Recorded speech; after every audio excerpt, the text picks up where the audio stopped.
The Muktesar Man-Eater. Written by Jim Corbett. Read by Prayagraj Singh. 18 miles to the northeast of Nainital is a hill 8,000 feet high and 12 to 15 miles long, running east and west. The western end of the hill rises steeply, and near this end is the Mukteswar Veterinary Research Institute, where lymph and vaccines are produced to fight India's cattle diseases. The laboratory and staff quarters are situated on the northern face of the hill and command one of the best views to be had anywhere of the Himalayan snowy range. This range and all the hills that lie between it and the plains of India run east and west, and from a commanding point on any of the hills an uninterrupted view can be obtained not only of the snows to the north, but also of the hills and valleys to the east and to the west as far as the eye can see. People who have lived at Muktesar claim that it is the most beautiful spot in Kumaon and that its climate has no equal. A tiger that thought as highly of the amenities of Muktesar as human beings did took up her residence in the extensive forests adjoining the small settlement. Here she lived very happily on sambar, kakar, and wild pig until she had the misfortune to have an encounter with a porcupine.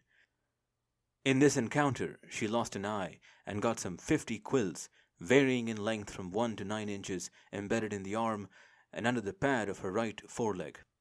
Several of these quills, after striking a bone, had doubled back in the form of a U, the point and the broken off end being close together. Suppurating sores formed when she endeavored to extract the quills with her teeth, and while she was lying up in a thick patch of grass, starving and licking her wounds, a woman selected this particular patch of grass to cut as fodder for her cattle. At first the tigress took no notice, but when the woman had cut the grass right up to where she was lying, the tigress struck once, the blow crushing the woman's skull. Death was instantaneous, for when found the following day she was grasping her sickle with one hand and holding a tuft of grass which she was about to cut when struck with the other. Leaving the woman lying where she had fallen, the tigress limped off for a distance of over a mile and took refuge in a little hollow under a fallen tree. 2 days later a man came to chip firewood off this fallen tree, and the tigress, who was lying on the far side, killed him also. The man fell across the tree, and as he had removed his coat and shirt, and the tigress had clawed his back while killing him, it is possible that the sight of blood trickling down his body as he hung across the bole of the tree first gave her the idea that he was something that she could satisfy her hunger with. However that may be, before leaving him she ate a small portion from his back. A day later she killed her third victim deliberately and without having received any provocation. Thereafter she became an established man-eater. I heard of the tigress shortly after she started killing human beings, and as there were a number of sportsmen at Muktesar, all of whom were keen on bagging the tigress, who was operating right on their doorsteps, I did not consider it would be sporting of an outsider to meddle in the matter. When the toll of human beings killed by the tigress had risen to 24, however, and the lives of all the people living in the settlement and neighboring villages were endangered, and work at the institute slowed down, the veterinary officer in charge of the institute requested the government to solicit my help. My task, as I saw it, was not going to be an easy one, for apart from the fact that my experience of man-eaters was very limited, the extensive ground over which the tigress was operating was not known to me, and I therefore had no idea where to look for her. Accompanied by a servant and 2 men carrying a roll of bedding and a suitcase, I left Nainital at midday and walked 10 miles to the Ramgarh Dak bungalow, where I spent the night. The Dak bungalow Khansama, or cook, bottle washer, and general factotum, was a friend of mine, and when he learned that I was on my way to Muktesar to try to shoot the man-eater, he warned me to be very careful while negotiating the last 2 miles into Muktesar, for he said several people had recently been killed on that stretch of the road. Leaving my men to pack up and follow me, I armed myself with a double-barreled .500 express rifle using modified cordite, and making a very early start next morning, arrived at the junction of the Nainital-Almora road with the Muktesar road just as it was getting light. From this point it was necessary to walk warily, for I was now in the man-eater's country. Before zigzagging up the face of a very steep hill, the road runs for some distance over flat ground on which grows the orange-colored lily, the round hard seeds of which can be used as shot in a muzzle-loading gun. This was the first time I had ever climbed that hill, and I was very interested to see the caves hollowed out by wind in the sandstone cliffs overhanging the road. In a gale, I imagine these caves must produce some very weird sounds, for they are of different sizes, and while some are shallow, others appear to penetrate deep into the sandstone. Where the road comes out in a saddle of the hill, there is a small area of flat ground, flanked on the far side by the Muktesar post office and a small bazaar. The post office was not open at that early hour, but one of the shops was, and the shopkeeper very kindly gave me directions to the dak bungalow, which, he said, was half a mile away on the northern face of the hill. There are 2 dak bungalows at Muktesar, one reserved for government officials and the other for the general public. I did not know this, and my shopkeeper friend, mistaking me for a government official, possibly because of the size of my hat, directed me to the wrong one, and the khansama in charge of the bungalow and I incurred the displeasure of the red tape brigade, the khansama by providing me with breakfast and I by partaking of it. However, of this I was at the time happily ignorant, and later I made it my business to see that the khansama did not suffer in any way from my mistake. While I was admiring the superb view of the snowy range and waiting for breakfast, a party of 12 Europeans passed me carrying service rifles, followed a few minutes later by a sergeant and 2 men carrying targets and flags. The sergeant, a friendly soul, informed me that the party that had just passed was on its way to the rifle range and that it was keeping together because of the man-eater. I learned from the sergeant that the officer in charge of the institute had received a telegram from the government the previous day informing him that I was on my way to Muktesar. The sergeant expressed the hope that I would succeed in shooting the man-eater, for he said conditions in the settlement had become very difficult. No one, even in daylight, dared to move about alone, and after dusk everyone had to remain behind locked doors. Many attempts had been made to shoot the man-eater, but it had never returned to any of the kills that had been sat over. After a very good breakfast, I instructed the khansama to tell my men when they arrived that I had gone out to try to get news of the man-eater and that I did not know when I would return. Then, picking up my rifle, I went up to the post office to send a telegram to my mother to let her know I had arrived safely. From the flat ground in front of the post office and the bazaar, the southern face of the Muktesar hills falls steeply away, and is cut up by ridges and ravines overgrown with dense brushwood, with a few trees scattered here and there. I was standing on the edge of the hill, looking down into the valley and the well-wooded Ramgarh hills beyond, when I was joined by the postmaster and several shopkeepers. The postmaster had dealt with the government telegram of the previous day, and on seeing my signature on the form I had just handed in, he concluded I was the person referred to in the telegram and his friends, and he had now come to offer me their help. I was very glad of the offer, for they were in the best position to see and converse with everyone coming to Muktesar, and as the man-eater was sure to be the main topic of conversation where 2 or more were gathered together, they would be able to collect information that would be of great value to me. In rural India, the post office and the baniya's shop are to village folk what taverns and clubs are to people of other lands, and if information on any particular subject is sought, the post office and the baniya's shop are the best places to seek it. In a fold of the hill to our left front, and about 2 miles away and 1,000 feet below us, was a patch of cultivation. This, I was informed, was Badri Shah's apple orchard. Badri, son of an old friend of mine, had visited me in Nainital some months previously and had offered to put me up in his guest house and to assist me in every way he could to shoot the man-eater.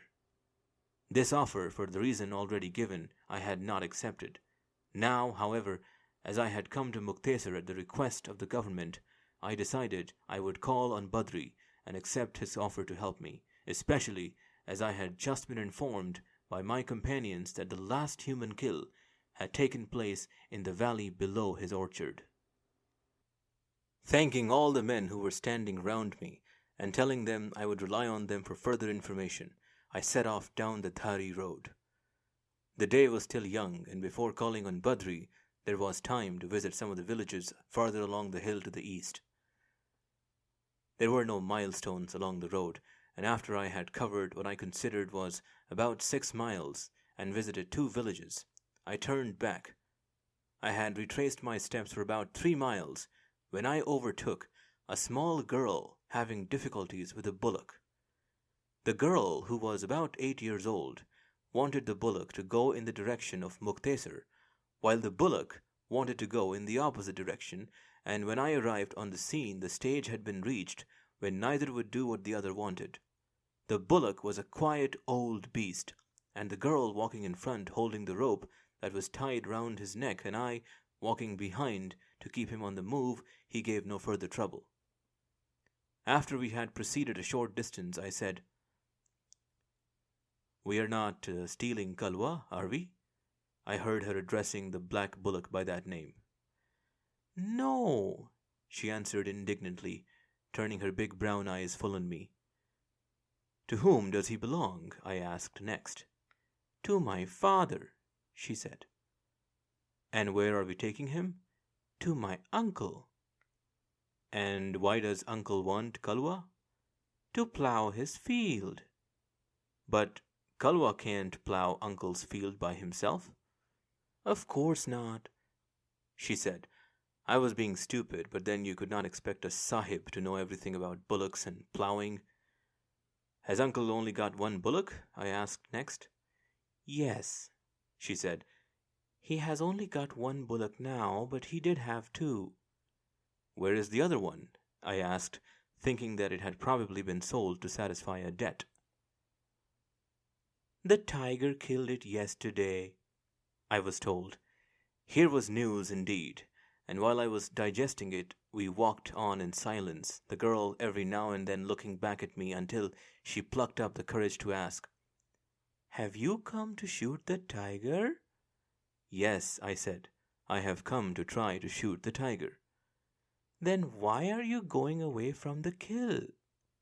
"Because we are taking Kalwa to uncle." My answer appeared to satisfy the girl, and we plodded on. I had got some very useful information, but I wanted more, and presently I said, "Don't you know that a tiger is a man-eater?" "Oh, yes," she said. "It ate Kunti's father and Bonshi Singh's mother and lots of other people." "Then why did your father send you with Kalwa? Why did he not come himself?" "Because he has Bhabari Bukhar, or malaria."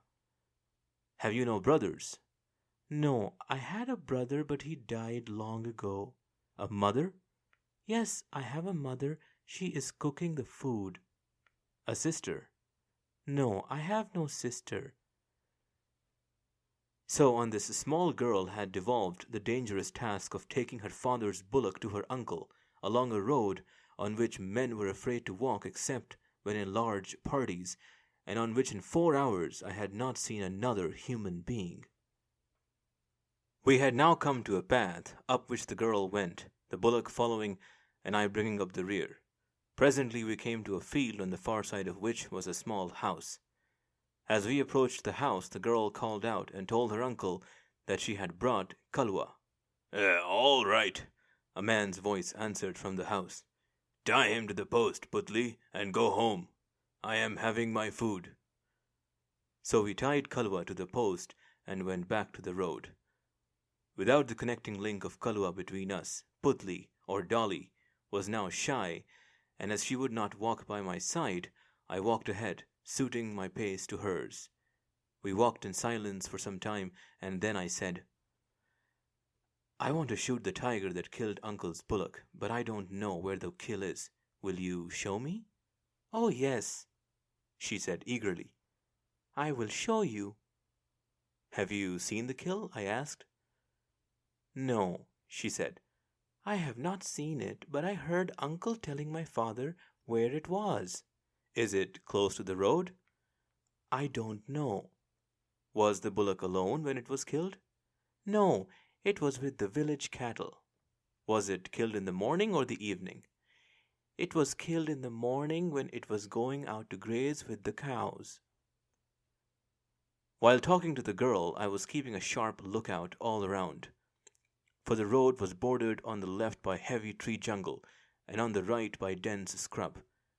We had proceeded for about a mile when we came to a well-used cattle track leading off into the jungle on the left. Here the girl stopped and said it was on this track that her uncle had told her father the bullock had been killed. I had now got all the particulars I needed to enable me to find the kill, and after seeing the girl safely to her home, I returned to the cattle track. This track ran across a valley, and I had gone along it for about a quarter of a mile when I came upon a spot where cattle had stampeded. Leaving the track, I now went through the jungle, parallel to and about 50 yards below the track. I had only gone a short distance when I came on a drag mark. This drag mark went straight down into the valley, and after I had followed it for a few hundred yards, I found the bullock, from which only a small portion of the hind quarters had been eaten. It was lying at the foot of a bank about 20 feet high and some 40 feet from the head of a deep ravine. Between the ravine and the kill was a stunted tree, smothered over by a wild rose. This was the only tree within a reasonable distance of the kill on which I could sit with any hope of bagging the tiger, for there was no moon, and if the tiger came after dark, as I felt sure it would, the nearer I was to the kill, the better would be my chance of killing the tiger. It was now 2 p.m., and there was just time for me to call on Badri and ask him for a cup of tea, of which I was in need, for I had done a lot of walking since leaving Ramgarh at 4 o'clock that morning. The road to Badri's orchard takes off close to where the cattle track joins the road, and runs down a deep hill for a mile through dense brushwood. Badri was near his guest house attending to a damaged apple tree when I arrived, and on hearing the reason for my visit, he took me up to the guest house, which was on a little knoll overlooking the orchard. While we sat on the veranda, waiting for the tea and something to eat that Badri had ordered his servant to prepare for me, I told him why I had come to Muktesar and about the kill the young girl had enabled me to find. When I asked Badri why this kill had not been reported to the sportsmen at Muktesar, he said that owing to the repeated failures of the sportsmen to bag the tiger, the village folk had lost confidence in them, and for this reason kills were no longer being reported to them. Badri attributed the failures to the elaborate preparations that had been made to sit over kills. These preparations consisted of clearing the ground near the kills of all abstractions in the way of bushes and small trees, the building of big machans, and the occupation of the machans by several men. Reasons enough for the reputation the tiger had earned of never returning to a kill. Badri was convinced that there was only one tiger in Muktesar district, and that it was slightly lame in its right foreleg, but he did not know what had caused the lameness, nor did he know whether the animal was male or female. Sitting on the veranda with us was a big Airedale terrier. Presently the dog started growling, and looking in the direction in which the dog was facing, we saw a big langur sitting on the ground and holding down the branch of an apple tree and eating the unripe fruit. Picking up a shotgun that was leaning against the railing of the veranda, Badri loaded it with number 4 shot and fired. The range was too great for the pellets, assuming any hit it, to do the langur any harm, but the shot had the effect of making it canter up the hill with the dog in hot pursuit.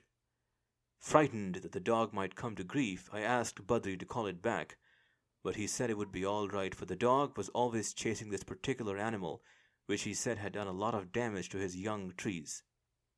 The dog was now gaining on the langur, and when it got to within a few yards, the langur whipped round, got the dog by the ears, and bit a lump off the side of its head.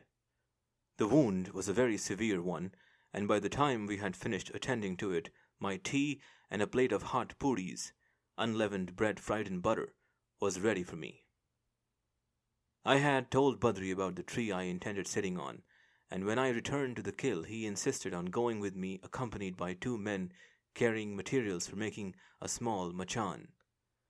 Badri and the 2 men had lived under the shadow of the man-eater for over a year, and had no illusions about it, and when they saw that there were no trees near the kill, with the exception of the one that I had selected, in which a machan could be built, they urged me not to sit up that night, on the assumption that the tiger would remove the kill and provide me with a more suitable place to sit up the following night.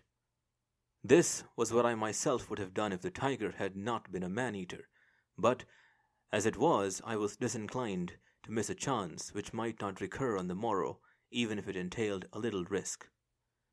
There were bears in this forest, and if one of them smelled the kill, any hope I had of getting a shot at the tiger would vanish, for Himalayan bears are no respecters of tigers and do not hesitate to appropriate their kills.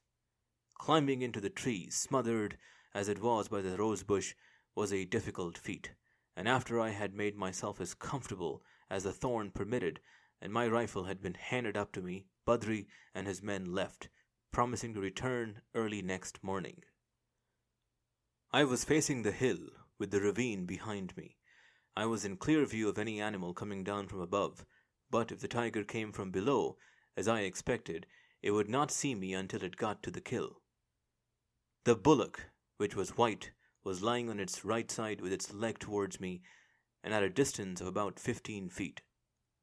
I had taken my seat at 4 p.m., and an hour later a cocker started barking on the side of the ravine 200 yards below me.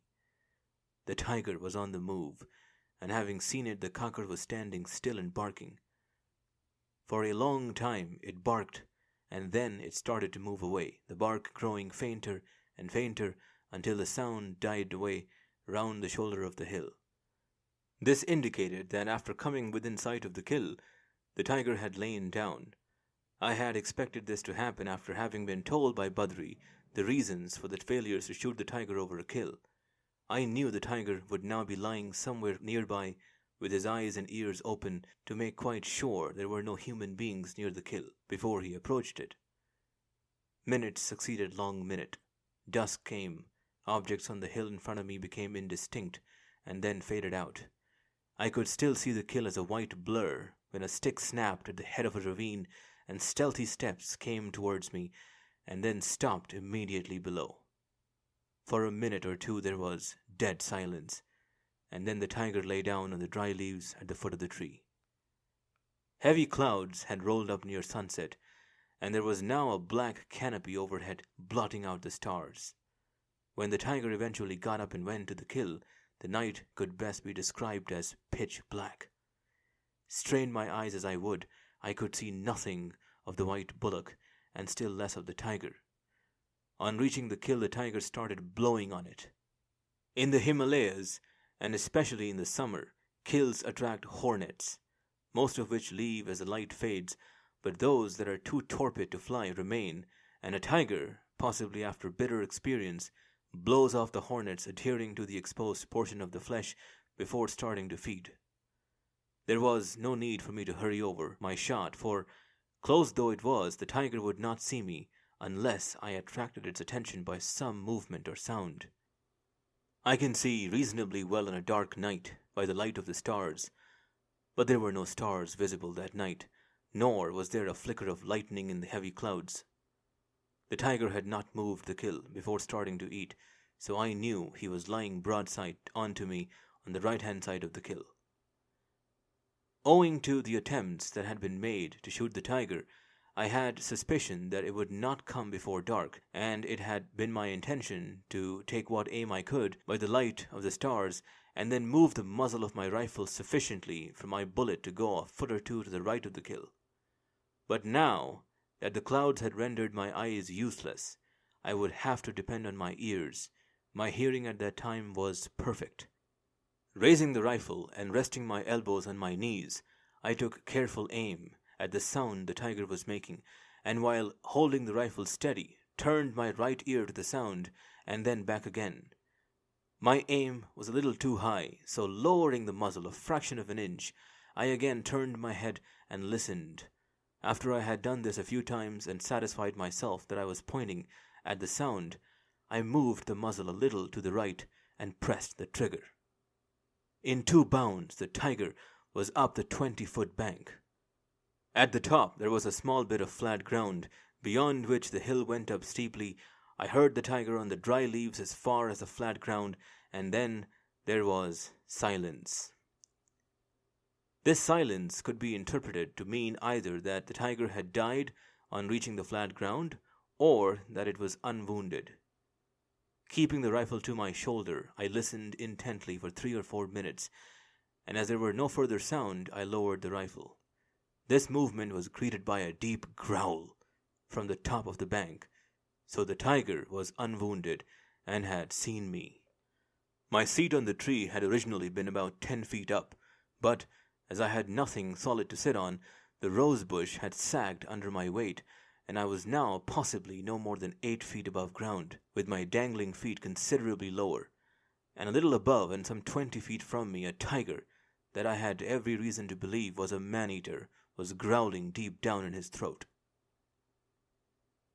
The near proximity of a tiger in daylight, even when it has not seen you, causes a disturbance in the bloodstream. When the tiger is not an ordinary one, however, but a man-eater, and the time is 10 o'clock on a dark night, and you know the man-eater is watching you, the disturbance in the bloodstream becomes a storm. I maintain that a tiger does not kill beyond its requirements except under provocation. The tiger that was growling at me already had a kill that would last it for 2 or 3 days, and there was no necessity for it to kill me. Even so, I had an uneasy feeling that on this occasion this particular tiger might prove an exception to the rule. Tigers will at times return to a kill after being fired at, but I knew this one would not do so. I also knew that in spite of my uneasy feeling, I was perfectly safe so long as I did not lose my balance. I had nothing to hold on to, or go to sleep and fall off the tree. There was no longer any reason for me to deny myself a smoke, so I took out my cigarette case, and as I lit a match, I heard the tiger move away from the edge of the bank. Presently it came back and again growled. I had smoked 3 cigarettes, and the tiger was still with me when it came on to rain. A few big drops at first, and then a heavy downpour. I had put on light clothes when I started from Ramgarh that morning, and in a few minutes I was wet to the skin, for there was not a leaf above me to diffuse the raindrops. The tiger, I knew, would have hurried off to shelter under a tree or on the lee of a rock the moment the rain came. The rain came on at 11 p.m. At 4 a.m. it stopped, and the sky cleared. A wind now started to blow to add to my discomfort, and where I had been cold before, I was now frozen. When I get a twinge of rheumatism, I remember that night and others like it, and am thankful that it is no more than a twinge. Badri, good friend that he was, arrived with a man carrying a kettle of hot tea just as the sun was rising. Relieving me of my rifle, the 2 men caught me as I slid off the tree, for my legs were too cramped to function. Then, as I lay on the ground and drank the tea, they massaged my legs and restored circulation. When I was able to stand, Badri sent his man off to light a fire in the guest house. I had never previously used my ears to direct a bullet, and was interested to find that I had missed the tiger's head by only a few inches. The elevation had been all right, but I had not moved the muzzle of the rifle far enough to the right, with the result that my bullet had struck the bullock 6 inches from where the tiger was eating. The tea and the half-mile walk up to the road took all the creases out of me, and when we started down the mile-long track to Badri's orchard, wet clothes and an empty stomach were my only discomfort. The track ran over red clay, which the rain had made very slippery. In this clay were 3 tracks, Badri's and his man's tracks going up and the man's tracks going down. For 50 yards there were only these 3 tracks in the wet clay, and then, Where there was a bend in the track, a tigress had jumped down from the bank on the right and gone down the track on the heels of Badri's man. The footprints of the man and the pug marks of the tigress showed that both had been traveling at a fast pace. There was nothing that Badri and I could do, for the man had a 20-minute start from us, and if he had not reached the safety of the orchard, he would long have been beyond any help we could give him. With uneasy thoughts assailing us, we made what speed we could on slippery ground, and were very relieved to find, on coming to a footpath from where the orchard and a number of men working on it were visible, that the tigress had gone down the path while the man had carried on to the orchard. Questioned later, the man said he did not know that he had been followed by the tigress. While drying my clothes in front of a roaring wood fire in the guest house, I questioned Badri about the jungle into which the tigress had gone. The path which the tigress had taken, Badri told me, ran down into a deep and densely wooded ravine which extended down the face of a very steep hill to where it was met by another ravine coming down from the right. At the junction of the two ravines there was a stream, and here there was an open patch of ground which, Badri said, commanded the exit of both ravines. Badri was of the opinion that the tigress would lie up for the day in the ravine into which we had every reason to believe she had gone, and as this appeared to be an ideal place for a beat, we decided to try this method of getting a shot at the tigress, provided we could muster sufficient men to carry out the beat. Govind Singh, Badri's head gardener, was summoned, and our plan explained to him. Given until midday, Govind Singh said he could muster a gang of 30 men to do the beat, and in addition carry out his master's orders to gather 5 mounds, 410 pounds, of peas. Badri had an extensive vegetable garden in addition to his apple orchard, and the previous evening he had received a telegram informing him that the price of marrow-fat peas on the Nainital market had jumped to 4 annas, or 4 pence, a pound. Badri was anxious to take advantage of this good price, and his men were gathering the peas to be dispatched by pack pony that night to arrive in Nainital for the early morning market. After cleaning my rifle and walking round the orchard, I joined Badri at his morning meal, which had been put forward an hour to suit me, and at midday Govind produced his gang of 30 men. It was essential for someone to supervise the pea pickers, so Badri decided to remain and send Govind to carry out the beat. Govind and the 30 men were local residents and knew the danger to be apprehended from the man-eater. However, after I had told them what I wanted them to do, they expressed their willingness to carry out my instructions. Badri was to give me an hour's start to enable me to search the ravine for the tigress, and, if I failed to get a shot, to take up my position on the open ground near the stream. Govind, on the other hand, was to divide his men into 2 parties, take charge of one party himself, and put a reliable man in charge of the other. At the end of the hour, Badri was to fire a shot, and the 2 parties were to set off, one on either side of the ravine, rolling rocks down and shouting and clapping their hands. It all sounded as simple as that, but I had my doubts, for I have seen many beats go wrong. Going up the track down which I had come that morning, I followed the path that the tigress had taken, only to find, after I had gone a short distance, that it petered out in a vast expanse of dense brushwood.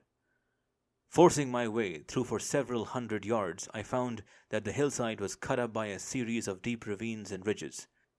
Going down a ridge, which I thought was the right-hand boundary of the ravine to be beaten, I came to a big drop at the bottom of which the ravine on my left met a ravine coming down from the right, and at the junction of the 2 ravines there was a stream.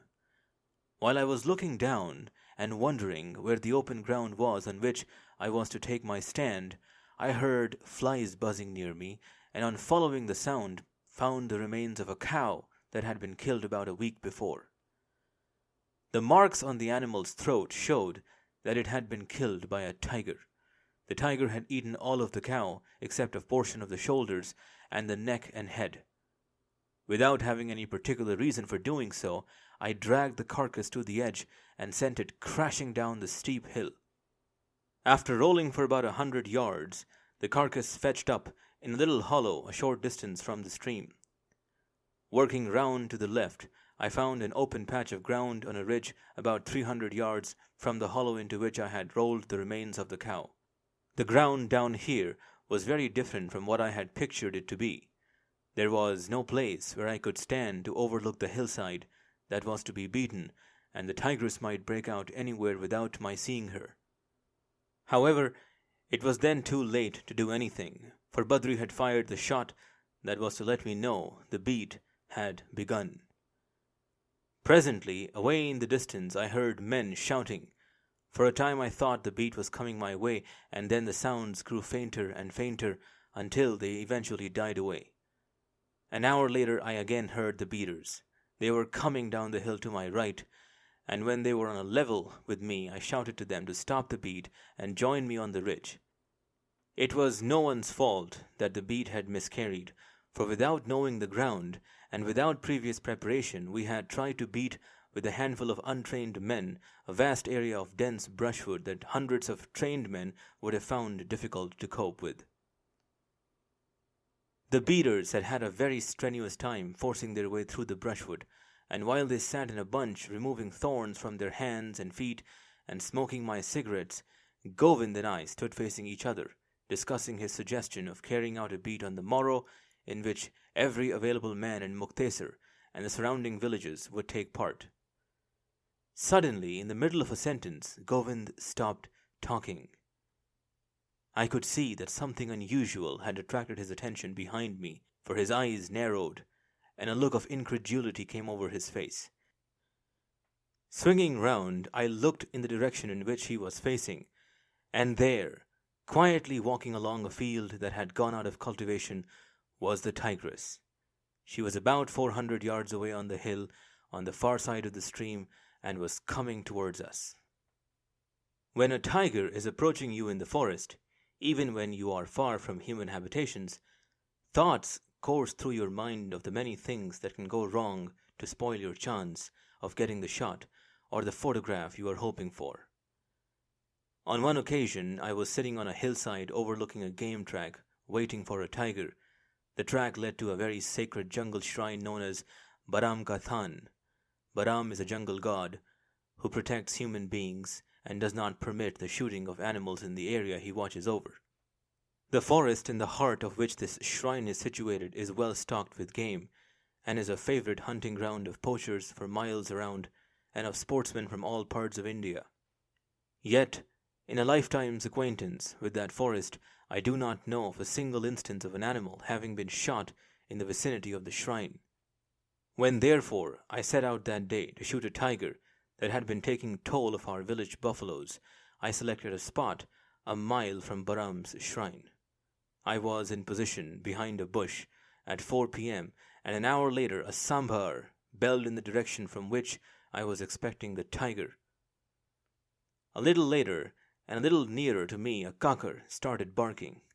The tiger was coming along the track near which I was sitting. The jungle was fairly open and consisted mostly of young jamun trees 2 to 3 feet in girth. I caught sight of the tiger, a big male, when he was 200 yards away. He was coming slowly and had reduced the distance between us to 100 yards when I heard the swish of leaves, and on looking up saw that one of the jamun trees, whose branches were interlaced with another, was beginning to lean over. Very slowly the tree heeled over until it came in contact with another tree of the same species and of about the same size. For a few moments the second tree supported the weight of the first, and then it too started to keel over. When the two trees were at an angle of about 30 degrees from the perpendicular, they fetched up against a third and smaller tree.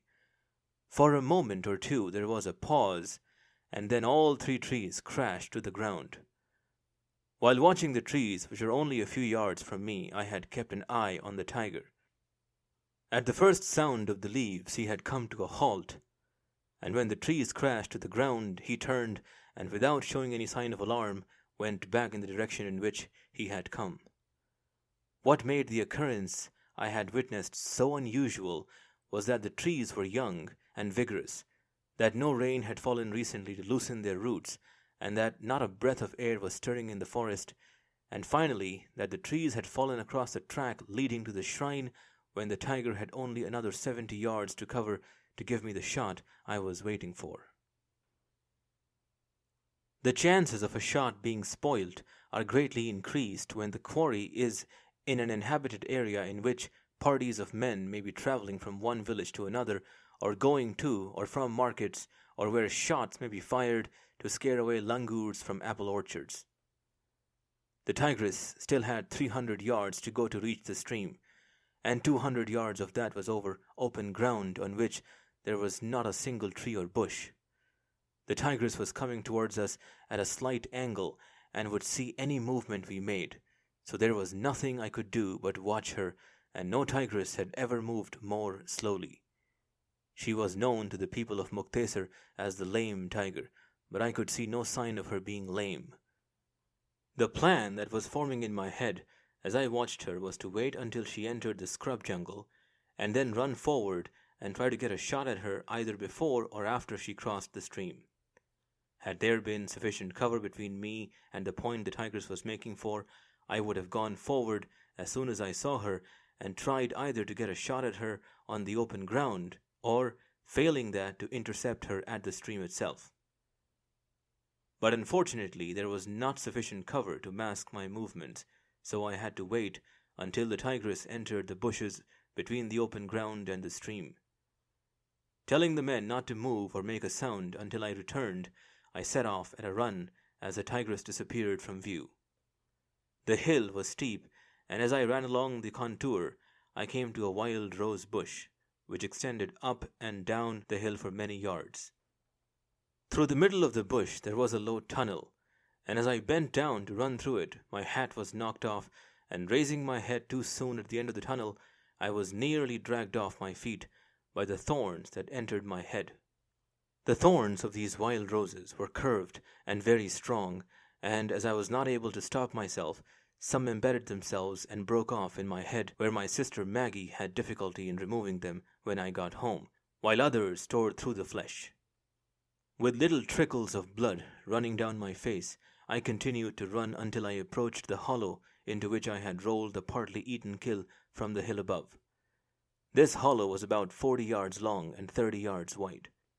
The upper end of it, where the kill was lying, the hill above the kill, and the further bank were overgrown with dense brushwood. The lower half of the hollow and the bank on my side were free of bushes. As I reached the edge of the hollow and peered over, I heard a bone crack. The tigress had reached the hollow before me, and, on finding the old kill, was trying to make up for the meal she had been deprived of the previous night. If after leaving the kill, on which there was very little flesh, the tigress came out onto the open ground, I would get a shot at her, but if she went up the hill or up the far bank, I would not see her. From the dense brushwood in which I could hear the tigress, a narrow path ran up the bank on my side and paused within a yard to my left. A yard beyond the path there was a sheer drop of 50 feet into the stream below. I was considering the possibility of driving the tigress out of the brushwood onto the open ground by throwing a stone onto the hill above her when I heard a sound behind me. On looking round, I saw Govind standing behind me with my hat in his hand. At that time no European in India went about without a hat, and having seen mine knocked off by the rosebush, Govind had retrieved it and brought it to me. Near us there was a hole in the hill. Putting my finger to my lips, I got Govind by the arm and pressed him into the hole. Sitting on his hunkers with his chin resting on his drawn-up knees, hugging my hat, he just fitted into the hole and looked a very miserable object, for he could hear the tigress crunching bones a few yards away. As I straightened up and resumed my position on the edge of the bank, the tigress stopped eating. She had either seen me, or, what was more probable, she had not found the old kill to her liking. For a long minute there was no movement or sound, and then I caught sight of her. She had climbed up the opposite bank and was now going along the top of it towards the hill. At this point there were a number of 6-inch thick poplar saplings, and I could only see the outline of the tigress as she went through them. With the forlorn hope that my bullet would miss the saplings and find the tigress, I threw up my rifle and took a hurried shot. At my shot, the tigress whipped round, came down the bank, across the hollow, and up the path on my side as hard as she could go. I did not know at the time that my bullet had struck a sapling near her head, and that she was blind of one eye. So what looked like a very determined charge might only have been a frightened animal running away from danger, for in that restricted space she would not have known from which direction the report of my rifle had come. Be that as it may, what I took to be a wounded and a very angry tigress was coming straight at me, so, waiting until she was 2 yards away, I leant forward and with great good luck managed to put the remaining bullet in the rifle into the hollow where her neck joined her shoulder. The impact of the heavy .500 bullet deflected her just sufficiently for her to miss my left shoulder, and her impetus carried her over the 50-foot drop into the stream below, where she landed with a great splash. Taking a step forward, I looked over the edge and saw the tigress lying submerged in a pool with her feet in the air, while the water in the pool reddened with her blood. Govind was still sitting in the hole, and at a sign he joined me. On seeing the tigress, he turned and shouted to the men on the ridge, "The tiger is dead! The tiger is dead!" The 30 men on the ridge now started shouting, and Badri, on hearing them, got hold of his shotgun and fired off 10 rounds. These shots were heard at Muktesar and in the surrounding villages, and presently men from all sides were converging on the stream. Willing hands drew the tigress from the pool, lashed her to a sapling, and carried her off in a triumph to Badri's orchard. Here she was put down on a bed of straw for all to see, while I went to the guest house for a cup of tea. An hour later, by the light of hand lanterns, and with a great crowd of men standing round, among whom were several sportsmen from Muktesar, I skinned the tigress. It was then that I found she was blind of one eye, and that she had some 50 porcupine quills, varying in length from 1 to 9 inches, embedded in the arm and under the pad of her right foreleg. By 10 o'clock my job was finished, and declining Badri's very kind invitation to spend the night with him, I climbed the hill in company with the people who had come down from Muktesar, among whom were my 2 men carrying the skin. On the open ground in front of the post office, the skin was spread out for the postmaster and his friends to see. At midnight, I lay down in the dark bungalow reserved for the public for a few hours' sleep. 4 hours later, I was on the move again, and at midday I was back in my home at Nainital after an absence of 72 hours. The shooting of a man-eater gives one a feeling of satisfaction at having done a job that badly needed doing, satisfaction at having outmaneuvered on his own ground a very worthy antagonist, and the greatest satisfaction of all at having made a small portion of the earth safe for a brave little girl to walk on. The end.